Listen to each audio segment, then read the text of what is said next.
Hi there guys, अस्सलाम वालेकुम। आज की वीडियो थोड़ी डिफरेंट है। आज मैं रिव्यू करने वाली हूँ कुछ नेटफ्लिक्स की सीरीज़ और मूवीज़ जो कि मैंने रिसेंटली देखी है and I would highly highly recommend to everyone of you. जैसे कि आप लोग जानते हैं, कराची में लास्ट वीक बहुत ज़्यादा बारिश हो रही थी एंड बच्चों के स्कूल ऑफ थे, सब कुछ ऑफ था। तो मैंने भी आप सबकी तरह नेटफ्लिक्स एंड चिल किया और जो चीज़ें मैंने देखी उनको मैं रेट करूँगी, बारी बारी उनके बारे में मैं आपको रिव्यू दूंगी। So let's get into this video. So guys, एक मूवी मैंने देखी है एबिगेल। वो शायद आप लोगों ने भी देखा होगा कि टॉप ऑफ द लिस्ट है, ट्रेंडिंग लिस्ट में है। So it's a horror and mystery thriller kind of movie. If you guys love horror and mystery thriller, this is for you. अच्छा, वैम्पायर बेस्ड मूवी है। इसकी मैं आपको थोड़ी सी story पहले मैं आपको दिखाऊँ बताऊँ कि मैं कितना इसको रेट करूँगी। So I will rate this around 7 out of 10। अच्छी थी, लेकिन मतलब इतनी ज़्यादा कोई डिफरेंट स्टोरी या उस तरह से नहीं था, but it was a good watch. ऐसा था कि आप जब देखने बैठो तो आप जो है ना उसके अंदर पूरी तरह से इंगेज हो जाते। There is not much jump scares. ऐसी है कि मतलब बहुत ज़्यादा हॉरर नहीं है, जैसे वेम्पायर्स और ड्रैक्युलास की मूवी होती है वैसी है। अच्छा, लोग कह रहे हैं कि ये डॉटर ऑफ ड्रैक्युला कोई 1960s और 70s में आई थी, तो उसकी एडेप्टेशन या उससे इंस्पायर्ड मूवी है। इसमें होता ये है कि जो लड़की है Abigail, she is a ballet dancer and she is a daughter of a very very wealthy billionaire person. ठीक है। तो कुछ एक गैंग होता है लोगों का जिसमें हैकर्स और डिफरेंट तरह के लोग होते हैं। वो एक प्लान बनाते हैं कि हम इस लड़की को किडनैप करेंगे और हम बिलियंस ऑफ डॉलर्स इसके बाप से निकलवाएंगे, जैसे रैंसम के लिए किडनैपिंग की जाती है। But little did they know that there is a monster hidden inside that little 12-year-old girl. तो करते क्या हैं वो, रात के टाइम जैसे ही वो अपने बैले प्रैक्टिस से घर पहुंचती है, they kidnapped her, they took her to a place जो कि बहुत ही बड़ा सा मेंशन होता है। और वहाँ पे जाने के बाद मिस्ट्री अनफोल्ड्स, आहिस्ता आहिस्ता उनको चीज़ें पता चलती हैं कि भाई लड़की कौन है। उन्होंने लड़की को ब्लाइंड फोल्ड किया होता है, उसके हैंड कफ किए हुए होते हैं, बट आपस में ये लोग लड़ने लगते हैं कुछ देर बाद और वो देखती है कि लड़की हैंडकफ्स में से अपना हाथ निकालती है and then she turn it into a monster जिसके बड़े बड़े दांत हैं। और वो जो मेंशन है वहाँ का मालिक है, ये सब आपस में मिले हुए हैं। मेंशन के नीचे बेसमेंट में बहुत सारी, there are hundreds and thousands of dead bodies lying under the house. और बस ये सब देखकर तो उन सब की जान निकल जाती है। और इसी तरह की स्टोरी आगे देखते हैं आखिर में कौन बचता। Movie was a nice watch, a good time pass. So I would recommend to you guys, जिन लोगों को हॉरर पसंद है। हाँ, खून खराबा बहुत है, मतलब काफ़ी ज़्यादा। अगर आपको ब्लड देखते हुए आप बहुत ज़्यादा अनकंफर्टेबल होते हैं और आपको बड़ी ना वॉमिट सी फील होती है, नॉशियस फील होते हैं, तो फिर आप लोग उन सीन्स को स्किप कर दें या तब आप मूवी स्किप कर सकते हैं। But otherwise the movie is really good.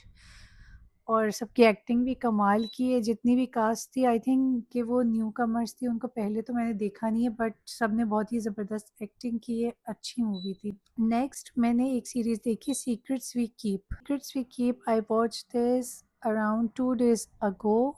और इसकी आई थिंक सिर्फ 6 एपिसोड हैं। इट्स अ लिमिटेड सीरीज़, कोई बहुत लंबी चौड़ी सीरीज़ नहीं है। इट इज़ वेरी गुड, मतलब एक अच्छा time pass. Secrets we keep is a crime thriller drama series. अगर आपको इस तरह की पसंद है so it's a must watch. इसमें होता ये है कि इस पे एक फैमिली दिखाई है। जैसे वो मतलब वहाँ पे तो नैनीज़ और मेड्स का इतना ज़्यादा रिवाज नहीं है वेस्टर्न कंट्री में, बट वो लोग बहुत बड़े बिजनेस टाइकून दिखाए हुए होते हैं। तो उनके घर में फिलिपिनो मेड्स उन्होंने हायर की हुई होती हैं। दो फैमिलीज़ होती हैं, they are really close friends and also they are neighbours too. जिनमें से एक फैमिली की जो फिलिपिनो मेड होती है जिसका नाम होता है रूबी, वो अचानक गायब हो जाती है और उसका पासपोर्ट, उसका सामान सब कुछ घर के अंदर ही होता है। तो यहाँ से मिस्ट्री अनफोल्ड होती है, आहिस्ता आहिस्ता पुलिस इन्वेस्टिगेशन चलती है, मामले को दबाने की कोशिश की जाती है क्योंकि काफ़ी ज़्यादा पावरफुल फैमिलीज इन्वॉल्व होती हैं। होता है कुछ टाइम के बाद उस मेड की डेड बॉडी पानी के अंदर से निकलती है, उसके बाद उसका पोस्टमार्टम, ऑटोप्सी, सारी चीज़ें चलती हैं। सो छोटी सी सीरीज़ है, आप लोग देख सकते हैं। 7.7 और 7.5 आउट ऑफ 10। थर्ड नंबर पे मैंने जो देखी है वो है द साइरेंस, जो कि I would rate that 6 out of 10। अच्छी सीरीज़ थी, बट उसका एंडिंग उसकी एंडिंग बस ठीक थी आई थिंक। बेसिकली क्या होती है कि इट्स अ मैथोलॉजिकल कैरेक्टर जो पानी की कैरेक्टर है, एक मरमेड है बट एक इविल फीमेल के तौर पे उसको लिया जाता है, जो कि मर्दों को अपने जो है ना गाना गा के उन लोगों को अपनी तरफ अट्रैक्ट करती है and then they murder that person.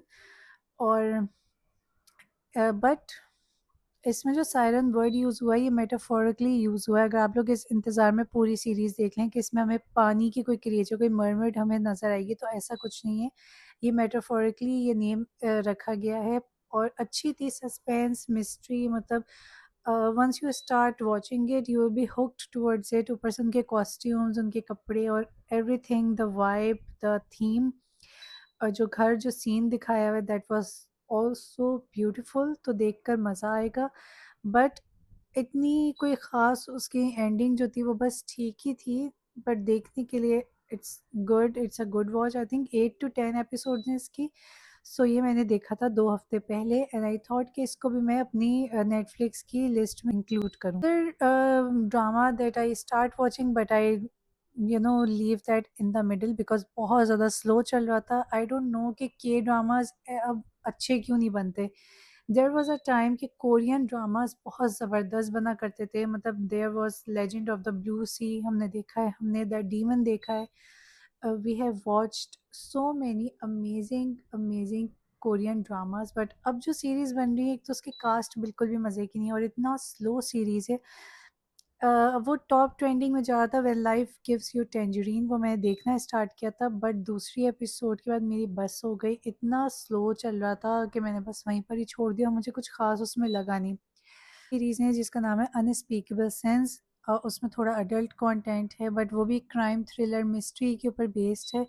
वो भी मैंने देखना शुरू किया बट अभी पूरा फिनिश किया है नहीं। वो मैं उसका रिव्यू मैं आपको इंशाल्लाह नेक्स्ट वीक दूंगी। अभी मैं उसको रेट नहीं कर सकती बिकॉज मैंने उसकी सिर्फ एक एपिसोड देखी और दूसरी मैंने जस्ट स्टार्ट की है। अच्छा, जो सीरीज़ मैं आप लोग को 10 on 10 रिकमेंड करूँगी वो है वेडनेसडे। वेडनेसडे सीरीज़, पहली बात तो है कि उससे मेरी चाइल्डहुड मेमोरीज जुड़ी हुई। एडम्स फैमिली मैं बचपन से देखती हुई आ रही हूँ और जो 90s और 200 अर्ली 200 के जो किड्स हैं, जो मिलेनियल्स और जेंजी हैं, वो उन्होंने शायद ये देख रखा होगा कार्टून दी एडम्स फैमिली। बहुत ज़बरदस्त आता था, डेली मैं स्कूल से आके देखा करती थी। तो उसका एक कैरेक्टर है वेडनेसडे, वेडनेसडे जिसके ऊपर सीरीज़ बनी है। सो सीज़न 1 आया था 2021 में, I guess no, it came around 2022 and the second season came this year in 2025 in September and it was so good. Like season 1 blockbuster, season 2 was even better. अब I think इसका आगे भी season आएगा क्योंकि कहानी इस मोड़ पे ख़त्म की गई है कि लग रहा है कि सीज़न 3 भी बनाएंगे एंड आई रियली वांटेड कि लोग आगे इसको कंटिन्यू करें क्योंकि मुझे तो ये बहुत ज़्यादा पसंद आया, मैंने बहुत इंजॉय किया। वेडनेसडे इज़ वन ऑफ दो सीरीज़ जो कि जिसका सीज़न मैंने पूरे एक दिन में ख़त्म कर दिया। So the acting is amazing. Teenage उसके अंदर लड़का लड़की, उसके अंदर काफ़ी न्यू कास्ट है और सबकी एक्टिंग कमाल है। Story telling is amazing. Theme और सिनेमेटोग्राफी और ओवरऑल सबके कॉस्ट्यूम सब कुछ बहुत ज़्यादा 10 on 10। I would rate this कि अभी रिसेंटली जितनी भी सीजन्स आए हैं उनमें बेस्ट वेडनेसडे है। So you must go and watch that season और फिर आप मुझे बताएं कि आपको कैसा लगा। हाय देयर गाइस, तो जहाँ से वीडियो छोड़ी थी वहीं से मैं कंटिन्यू करती हूँ। सो एक मूवी तो रह ही गई थी, मुझे बाद में याद आया कि मैंने एक और मूवी देखी थी और उसका रिव्यू भी साथ ही ऐड कर देते हैं। सो जैसे कि आपको मेरे आउटफिट चेंज से अंदाज़ा हो रहा होगा कि today is the next day and I am reviewing the other movie that I watched और वो भी काफ़ी ट्रेंडिंग पे रही है। The name is my Oxford year. So my Oxford year is kind of very different and a very nice movie I would say। मुझे मज़ा आया देखने में, अच्छी लगी। It was a nice journey कि एक लड़की जब अपने होम टाउन से निकल के जाती है लंदन टू फर्दर स्टडी, जैसे कि ऑक्सफोर्ड यूनिवर्सिटी, कैम्ब्रिज, ये सब ज़्यादातर लोगों का ख्वाब होता है वहाँ से पढ़ना। So she finally got selected there और फिर वहाँ पे उसके फ्रेंड्स बनते हैं और उसकी पूरी जर्नी है। बहुत ही क्यूट सा रोमांस भी साथ में शामिल है।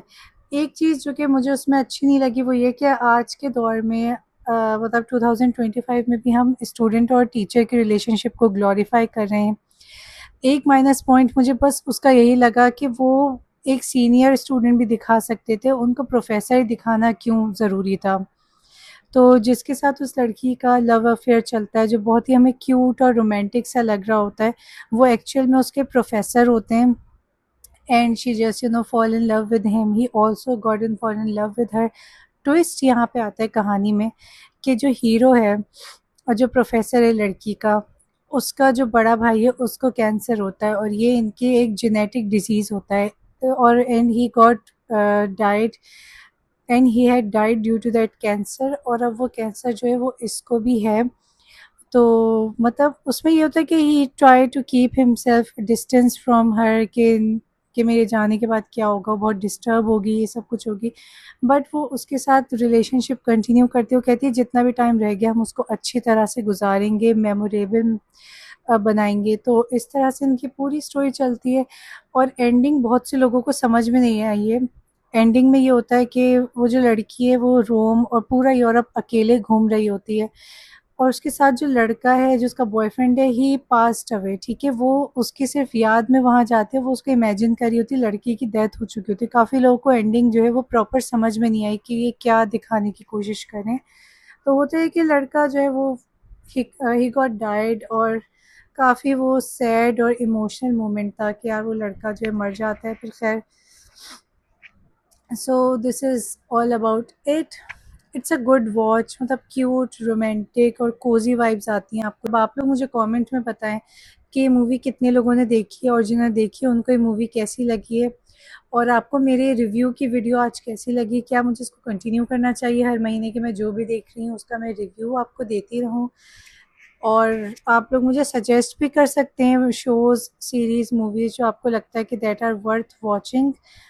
सो कमेंट डाउन बिलो और मुझे बताएं कि आपने इस महीने नेटफ्लिक्स पे कौन सी वो सीरीज़ या मूवीज़ देखी हैं that you think are worth watching, और मुझे कौन सी देखनी चाहिए। और बात कर रहे हैं अगर पाकिस्तानी ड्रामास की, तो पाकिस्तानी ड्रामास में मैं देख रही हूँ biryani, which is very entertaining and different, और अच्छी मज़े की कहानी लग रही है। लेकिन बहुत ही मज़े का ड्रामा जो मैंने शुरू किया है, उसके भी सिर्फ 2 एपिसोड्स आई हैं, और वो हम टीवी का ड्रामा है जिसका नाम है जिनकी शादी उनकी शादी, जिसमें एक जिनों की फैमिली दिखाई है। एक थोड़ा हॉरर और कॉमेडी टच उसमें दिया हुआ है, रोम कॉम टाइप ड्रामा लग रहा है। अभी तो सिर्फ 2 ही एपिसोड्स आई हैं, तो अभी ज़्यादा कुछ नहीं कह सकते, बट मुझे वो ड्रामा बहुत अमेजिंग लग रहा है, जिनकी शादी उनकी शादी, क्योंकि ज़्यादातर जितने भी ड्रामे होते हैं एक घर और 4 दीवारी के अंदर वही बेडरूम्स, वही किचन, वही सारा कुछ दिखाया है। इसमें एक तो सीनरी बहुत खूबसूरत है, जगह बहुत हसीन दिखाई। आई गेस कि नॉर्दर्न एरिया शायद इस्लामाबाद में इसको शूट किया गया है, बहुत ही अच्छी जगह पे शूटिंग हुई हुई है, हवेली दिखाई हुई है। और बाकी ड्रामों से अगर हम कंपेयर करें तो काफ़ी रिफ्रेशिंग और अच्छी वाइब्स आ रही हैं। कास्टिंग बहुत अच्छी फ्रेश ली हुई है इन्होंने। अरसलान नसीर, कॉमिक बाय अरसलान, जिनका यूट्यूब चैनल है। चुपके चुपके ड्रामे में भी जो आयशा खान का कज़न बना हुआ होता है वो है इस ड्रामे में। इसमें टिकटॉकर रुमैसा ख़ान है, इसमें वहाज अली है, सिद्रा नियाज़ी है, बहुत ही मुझे वो ज़बरदस्त, बहुत प्यारी लगती है मुझे वो एक्ट्रेस। तो कास्टिंग काफ़ी अच्छी है, जिब्रान है इसके अंदर है माया ख़ान। और अब आगे आगे देखते हैं कि स्टोरी किस तरह से डेवलप होती है। Overall cinematography, scenery is 10 on 10। Story line is very captivating and very different from other dramas that we used to watch. और नंबर 3 पे मैं देख रही हूँ गूंज, जो कि मुझे लग रहा है काफ़ी ज़्यादा स्लो चल रहा है। The topic is very nice, work place harassment के ऊपर है, और काफ़ी उसके अंदर अवेयरनेस देने की कोशिश की जा रही है, एजुकेट करने की कोशिश की जा रही है कि जो लड़कियों को फेस करना पड़ता है, बट बहुत ही ज़्यादा स्लो जा रहा है। आई थिंक कि मैं, मतलब वो ड्रामा ना मैं बहुत ज़्यादा स्किप कर करके देखती हूँ, क्योंकि मैं काफ़ी बोर हो जाती हूँ, बहुत लंबा खींचा जा रहा है उस ड्रामे को। तो this is it. This is what I have been watching, and this is what I have watched this month at Netflix or Pakistani dramas. And do let me know, guys, what you think about this video. If you guys find this video entertaining, do give this video a thumbs up, comment down below कि आपने इस महीने Netflix पे क्या क्या देखा है, अपनी रिकमेंडेशंस बताइए। मैंने जो शोज़ इस वीडियो में आपको बताएं उनमें से आपने क्या क्या देखा है और आपका कैसा एक्सपीरियंस रहा है, वो भी मुझसे आप लोग ज़रूर शेयर कीजिएगा। And I will see you guys in my next video. तब तक के लिए अल्लाह हाफिज़, बाय बाय।